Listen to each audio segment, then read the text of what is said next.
Hero నాగార్జునకి చెందినటువంటి N convention కూల్చివేతకు రంగం సిద్ధమైందని హైడ్రా కమిషనర్గా ఉన్నటువంటి రంగనాథ్ గారు ఈ మేరకు ఒక కీలకమైనటువంటి నిర్ణయం తీసుకున్నారని, హైడ్రా ఇప్పుడు చెరువుల్లో అక్రమ నిర్మాణాలు ఏవైతే ఉన్నాయో ఆ నిర్మాణాలన్నింటినీ కూడా కూల్చివేసేటువంటి ప్రక్రియలో భాగంగా ఇప్పుడు ఎన్ కన్వెన్షన్ని కూడా కూల్చివేసే దిశగా ఈ హైడ్రా ఇప్పుడు అడుగులు వేయబోతుంది.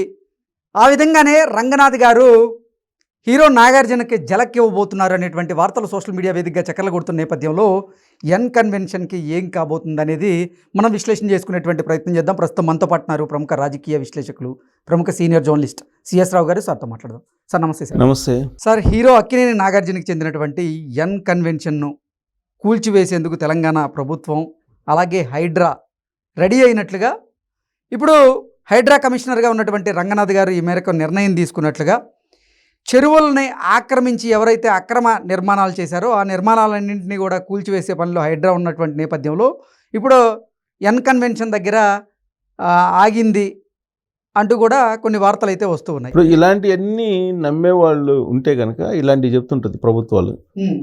ఎందుకంటే ఇప్పుడు ఎన్ కన్వెన్షన్ కూల్చేయబోతున్నారు అనేది ఒక ప్రచారం. హైడ్రా అనేదాన్ని ఒకదాన్ని ఏర్పాటు చేశారు, డిజాస్టర్ మేనేజ్మెంట్ లాగా. డిజాస్టర్ మేనేజ్మెంట్ ప్లస్ హైదరాబాద్ పరిధిలో ఆక్రమణలు ఏదన్నా గురైతే కనుక వాటిని కూల్చివేయటం, తొలగించడం. అలాగే ఇప్పటి వరకు 1979 నుంచి 2023 వరకు ఆక్యుపై అయినటువంటి చెరువులు ఏవైతే ఉన్నాయో ఆ చెరువుల్ని మళ్ళా పునరుద్ధరించాలి, ప్లస్ ఆ చెరువుల్లో నిర్మించిన అక్రమ నిర్మాణాలను తొలగించాలి. కాబట్టి ఈ హైడ్రా డ్యూటీ అది అని చెప్పి దాన్ని ఏర్పాటు చేశారు. ఏర్పాటు చేసి దాని కమిషనర్గా రంగనాథ్ ఐపీఎస్ని నియమించారు. రంగనాథ్ ఐపీఎస్ అంటే ఎంతో కొంత నిజాయితీగా నిక్కచ్చిగా పనిచేసేటువంటి ఐపీఎస్ ఆఫీసర్గా ఆయనకు గుర్తింపు ఉంది. ఆయన ట్రాఫిక్ చేసినా, ఏది చేసినా, ఏ డిపార్ట్మెంట్ చేసినా వీలున్నంత వరకు కొంచెం ముక్కుసూటిగా నిజాయితీగా చేయాలి అనేటువంటి ఆలోచన ఉన్నటువంటి ఒక పోలీస్ ఆఫీసర్, ఆయన ఐపీఎస్ ఆఫీసర్. ఆయన్ని కమిషనర్గా పెట్టంగానే నిజంగానే సీరియస్గా ఉంటుంది అని చెప్పేసి సహజంగా భావిస్తూ ఉంటాం. సో ఇప్పుడు చెరువుల్లో ఆక్రమణలు తొలగించడం అనగానే ఇమీడియట్గా గుర్తొచ్చేది ఏంటంటే ఎన్ కన్వెన్షన్. ఎందుకంటే దాదాపు 3 ఎకరాల్లో దాన్ని ఆక్యుపై చేసి ఎన్ కన్వెన్షన్ నియమించాడు హీరో నాగార్జున అనేది ఇప్పుడు బయటకు వచ్చినటువంటి అంశం కాదు. రేవంత్ రెడ్డి ప్రతిపక్షంలో ఉన్నప్పుడు, పిసిసి అధ్యక్షుడిగా ఉన్నప్పుడు ఆయన అది పనిగా దాన్ని హైలైట్ చేశాడు. ఎన్ కన్వెన్షన్ కూల్చేయాలి అని చెప్పి అప్పుడున్నటువంటి కేసీఆర్ ప్రభుత్వం మీద ఒత్తిడి తీసుకొచ్చేటువంటి ప్రయత్నం చేశాడు. అవును, అది అప్పటి నుంచి డిమాండ్ ఉంది. దానికంటే ముందు కూడా ఇప్పుడు యునైటెడ్ ఆంధ్రప్రదేశ్ ఉన్నప్పుడు జరిగింది అది. యునైటెడ్ ఆంధ్రప్రదేశ్ ఉన్నప్పుడు నిధులు, నీళ్లు, నియామకాలు అనేటువంటి నినాదంతో ప్రత్యేక రాష్ట్రం కావాలని ఒక పెద్ద ఉద్యమాన్ని లేపినటువంటి టీఆర్ఎస్ పార్టీ ఆ రోజున చెప్పింది ఏంటంటే, కేసీఆర్ కానీ, కేటీఆర్ కానీ, కల్వకుంట్ల ఫ్యామిలీ కానీ తెలంగాణ రాష్ట్రం ఏర్పడిన తర్వాత ఆక్రమణలు మొత్తం తొలగించేస్తాము, ఆంధ్ర వాళ్ళని పంపించేస్తాము, ఎక్కడ ఆక్రమణలు ఉండటానికి లేదు అని చెప్పేసి వాళ్ళు ఒక పెద్ద ఎత్తున ప్రచారం చేశారు. ప్రచారం చేస్తే 2014లో అధికారంలోకి వచ్చింది టీఆర్ఎస్ పార్టీ. నిజంగా వీళ్ళు ఆక్రమణలు తొలగిస్తారేమో అని చెప్పేసి అందరూ అనుకున్నారు. ఆ టైంలో ఏం చేశారంటే 2014లో అధికారం రాగానే కేసీఆర్ అండ్ టీం ఏం చేసిందని అంటే అయ్యప్ప సొసైటీలోకి వెళ్ళి ఆక్రమణలను కూల్చేసేటువంటి ప్రయత్నం చేశారు. చేసి ఆ తర్వాత ఎన్ కన్వెన్షన్ దగ్గర ప్రొక్లైన్లు పెట్టారు తీసుకెళ్ళి, ఎన్ కన్వెన్షన్ కూల్చేస్తాము అని. సో ఈలోపు ఆ బిల్డర్స్ అందరూ వెళ్ళి వాళ్ళకి ఇవ్వాల్సినటువంటి కిక్ బ్యాక్స్ ఇచ్చేసారు. ఆ తర్వాత ఎన్ కన్వెన్షన్ నాగార్జున వెళ్ళి కేటీఆర్తో మాట్లాడుకున్నారు. ఆ రోజు నుంచి మేమిద్దరం బాయ్ మేమిద్దరం స్నేహితులము, అసలు మా ఇద్దరు మధ్య స్నేహం ఎప్పటి నుంచో ఉంది అని చెప్పి వాళ్ళు తరచూ అనేక వేదికల మీద చెప్పినటువంటి విషయం మనందరికీ తెలిసిందే. సో ఆ రోజున ఆగిపోయింది. అప్పటి నుంచి ఆక్రమణల తొలగింపు అనేది మర్చిపోయింది టీఆర్ఎస్ పార్టీ. ఆ తర్వాత బీఆర్ఎస్ పార్టీ మారిన తర్వాత కూడా మర్చిపోయింది. 2 సార్లు అధికారం కోల్పోయింది. ఆంధ్ర కాంట్రాక్టర్లతోటి, ఆంధ్ర బిల్డర్స్ తోటి అంటకాగి వాళ్ళతోటి స్లీపింగ్ పార్ట్నర్గా ఉంటూ వ్యాపారాలు చేసుకొని దిగిపోయింది ఆ పార్టీ. కొన్ని వేల కోట్ల రూపాయలు సంపాదించుకున్నారనేది కాంగ్రెస్ పార్టీ చెప్పి ఈ ఆక్రమణలు వీటన్నిటినీ తర్వాత KCR and team, Kalvakuntla family దోచుకున్నటువంటి సంపదను అంతా కూడా తెలంగాణ సమాజానికి పంచుతాను అని చెప్పేసి ఎన్నికల ముందు చాలా హామీలు ఇచ్చాడు. రేవంత్ రెడ్డి. అలాగే రాహుల్ గాంధీ తోటి కూడా ఇప్పించాడు ఎన్నికల సందర్భంగా. సీన్ కట్ చేస్తే తెలంగాణ సమాజం నమ్మి సమైక్య పాలకులే బెటరు కేసీఆర్ కన్నా కూడా అని భావించి రేవంత్ రెడ్డిని ప్రత్యామ్నాయంగా ఎంచుకున్నారు. రేవంత్ రెడ్డిని కూడా ఎంచుకోవాలి, కాంగ్రెస్ పార్టీని ఎంచుకున్నారు. అక్కడ ముఖ్యమంత్రి ఎవరు అనేది కూడా తెలియకుండానే కాంగ్రెస్ పార్టీకి ఓట్లు వేశారు. ముందైతే బీఆర్ఎస్ పార్టీ ఉండకూడదు అనే ఉద్దేశంతో బీఆర్ఎస్ ని ఎట్టి పరిస్థితుల్లో అధికారంలో రాకూడదని బీఆర్ఎస్ పార్టీని దించేసి కాంగ్రెస్ పార్టీకి అధికారంలోకి ఇచ్చిన తర్వాత రేవంత్ రెడ్డి ముఖ్యమంత్రి అయ్యాడు. ముఖ్యమంత్రి అయిన తర్వాత రేవంత్ రెడ్డి ఆయన ఇచ్చినటువంటి హామీలన్నింటినీ నెరవేర్చాలి అనేటువంటి డిమాండ్ ఇప్పుడు కేటీఆర్ నుంచి, బీఆర్ఎస్ పార్టీ నుంచి వస్తుంది. ఆయన అన్ని అబద్ధాలు చెప్పి అధికారంలోకి వచ్చాడు.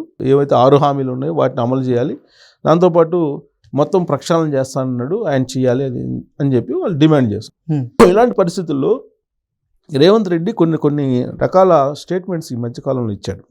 ఏమి ఇచ్చాడంటే, మొత్తం భ్రష్టు పట్టిపోయింది తెలంగాణ రాష్ట్రం కేసీఆర్ ఆ పాలనలో, కాబట్టి మళ్ళీ నేను దాన్ని రివోక్ చేయాలి, దాన్ని పునర్నిర్మాణం చేయాలి, విధ్వంసం చేశాడు అని చెప్పి మొదలుపెట్టి జిల్లాల సంఖ్యను కూడా తగ్గించాలి అనేది ఒకటి. తర్వాత రైతు బంధు అనేదాన్ని ఒక లిమిట్ చేసి 100 ఎకరాలు ఉండేటువంటి వాళ్ళకి కాకుండా దానికి ఒక సిస్టమ్ పెట్టాలి అనేటువంటిది ఇంకొక నిర్ణయం. ధరణి పోర్టల్ రద్దు చేసి దాన్ని మళ్ళీ సైంటిఫిక్గా తీసుకురావాలి అనేది ఒకటి. తర్వాత ఇందిరమ్మ కమిటీలు పెడతామని చెప్పి ఒకటి. ఈ పరిపాలనా సంస్కరణలు. దీంతోపాటు హైదరాబాద్ సిటీలో చుట్టూరు కూడా శాటిలైట్ టౌన్షిప్లు అనేది ఏర్పాటు చేస్తాము. ముచ్చర్లు అనేది మరొక సైబర్ సిటీ, సైబరాబాద్ లాగా అక్కడ ముచ్చర్లు తయారవుతుంది. ఇలాంటి ప్రకటనలు చేశారు. ఈ ప్రకటనల వల్ల రియల్ ఎస్టేటు వ్యాపారం మొదలుపెట్టారు రేవంత్ రెడ్డి అండ్ టీం అనేది ఇప్పుడు బీఆర్ఎస్ పార్టీ చెప్తుంది. బీఆర్ఎస్ పార్టీ కూడా అదే వ్యాపారం చేసిందిగా. వాళ్ళు 100 ఎకరాలు కొనుక్కోవటం, అక్కడ ఏదో ఒక కంపెనీ వస్తుందని ప్రచారం చేయడం, ఆ భూములు రేట్లు పెట్టుకోవడం, అమ్ముకోవడం, ఇదే కదా వ్యాపారం చేసింది వాళ్ళు. 10 సంవత్సరాల పాటు చేసిన రియల్ ఎస్టేట్ వ్యాపారం. పరిపాలన చేయలే వాళ్ళు. పరిపాలన చేసినా కానీ రెండో ప్రాధాన్యం, ఫస్ట్ ప్రాధాన్యత రియల్ ఎస్టేట్ వ్యాపారం వాళ్ళకి అనేది ఉద్యమకారులే చెప్పారు, మనం చెప్పడం కాదు. సో ఇప్పుడు రేవంత్ రెడ్డి కూడా గతంలో టీఆర్ఎస్ పార్టీ ఏ విధంగా అయితే ఆక్రమణ తొలగించేసాము, ఆంధ్ర వాళ్ళంతా ఆక్రమణ చేశారని చెప్పి ప్రచారం చేశారు కదా, ఇప్పుడు కూడా హైడ్రా అనేదాన్ని ఒకదాన్ని ఏర్పాటు చేసి రేవంత్ రెడ్డి, హైదరాబాదు వర్షాలు వచ్చినప్పుడు మునిగిపోతుంది, చెరువులన్నీ కూడా ఆక్రమణకు గురయ్యి, కాబట్టి వాటిని బయటికి తీసుకురావాలి, ఆక్రమణ తొలగించాలి అనేటువంటి ఉద్దేశంతో ఆయన హైడ్రాని ఏర్పాటు చేశారు. ఇప్పుడు ఆక్రమణ తొలగింపు కార్యక్రమానికి శ్రీకారం చుడుతున్నారు. శ్రీకారం చుట్టేటువంటి క్రమంలో మళ్ళీ 15 సంవత్సరాల క్రితం తెర మీదకి వచ్చినటువంటి ఎన్ కన్వెన్షన్ మళ్ళీ తెర మీదకి వచ్చింది. ఇప్పుడు హైడ్రా ఏర్పడింది, ఆక్రమణ తొలగించబోతుంది, చెరువులన్నింటినీ పునరుద్ధరించబోతున్నారు. కొన్ని 100 చెరువులు ఆక్రమణకు గురయ్యాయి హైదరాబాద్లో, కాబట్టి వెంటనే ఆక్రమణకు కూల్చేస్తామని మళ్ళీ ఎన్ కన్వెన్షన్ వచ్చింది. ఎన్ కన్వెన్షన్ కూల్చేస్తారా, ముందు ఎన్ కన్వెన్షన్ కూల్చి తర్వాత మా దగ్గర రండి అనేటువంటి డిమాండ్కి ఇప్పుడు హైదరాబాద్లో ఉండేటువంటి వాళ్ళు వచ్చేసారు. అసలు సాధ్యమా? చెరువులను ఆక్రమించేసి అపార్ట్మెంట్లు కట్టుకొని అపార్ట్మెంట్లు అమ్మేస్తే ఆ అపార్ట్మెంట్లు కూల్చేసేటువంటి సాహసం చేస్తారా? అసలు ఎందుకు ఈ ప్రయత్నం చేస్తున్నారని అంటే, మరి కమిషనర్గా ఉన్నటువంటి రంగనాథ్ గారు, అలాగే తెలంగాణ ముఖ్యమంత్రి ఈ అంశంలో ఎటువంటి నిర్ణయం తీసుకోబోతున్నారు? Very simple. 2014 నేను చెప్పాను కదా, ఆంధ్ర వాళ్ళు ఆక్యుపై చేసేసారు చెరువులన్నింటిని అని చెప్పి పెద్ద ఎత్తున ప్రచారం చేసిన టీఆర్ఎస్ పార్టీ ఏం చేసింది? Kick backs. సేమ్ ఇప్పుడు కూడా హడావుడి చేస్తారు. ఎన్ కన్వెన్షన్ దగ్గర మళ్ళీ అది పెడతారు, మిగతా వాళ్ళందరూ కూడా పొలోమని వెళ్తారు, జరగాల్సిన తెర వెనుక జరిగిపోతుంది. దాని గురించి తప్పితే నిజంగా వీళ్ళు కనుక చెరువులను కనుక పునరుద్ధరించాలి అని అంటే సాధ్యపడే అంశమా? ఎట్టి పరిస్థితుల్లో సాధ్యం కాదు. కేవలం ఈ బిల్డర్స్ను లేకపోతే ఆక్రమించుకున్నటువంటి వాళ్ళు వచ్చేసి కలిసి వాళ్ళకి కావాల్సింది ఏదో ఇచ్చేస్తే, అంటే బెదిరించేందుకు మాత్రం ఈ ప్రయత్నమా? మరి ఎన్ కన్వెన్షన్ ఏంటి, ఎప్పటి నుంచి ఉంది అది? ఒకవైపు ఎల్ఆర్ఎస్ అంటున్నావు కదా ఒకవైపు, ఇంకోవైపు ఎన్ కన్వెన్షన్ అంటున్నావు. ఎన్ కన్వెన్షన్ ఎన్ని సంవత్సరాల క్రితం అది కట్టారు, ఇప్పుడు మళ్ళీ ఎన్ కన్వెన్షన్ ఎందుకు తీసుకొస్తున్నావు? ఏ ఉద్దేశంతో తీసుకొస్తున్నావు? దాని వెనక ఏముంది అనేది తెలంగాణ సమాజానికి తెలియదా? తెలంగాణ సమాజం అమాయకం కాదు కదా, ఉద్యమాల నుంచి పుట్టింది కదా.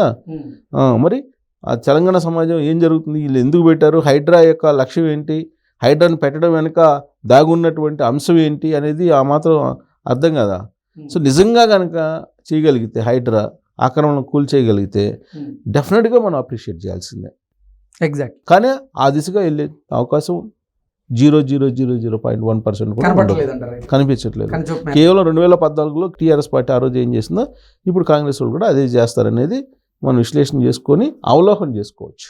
Okay sir, thank you so much. Thank you.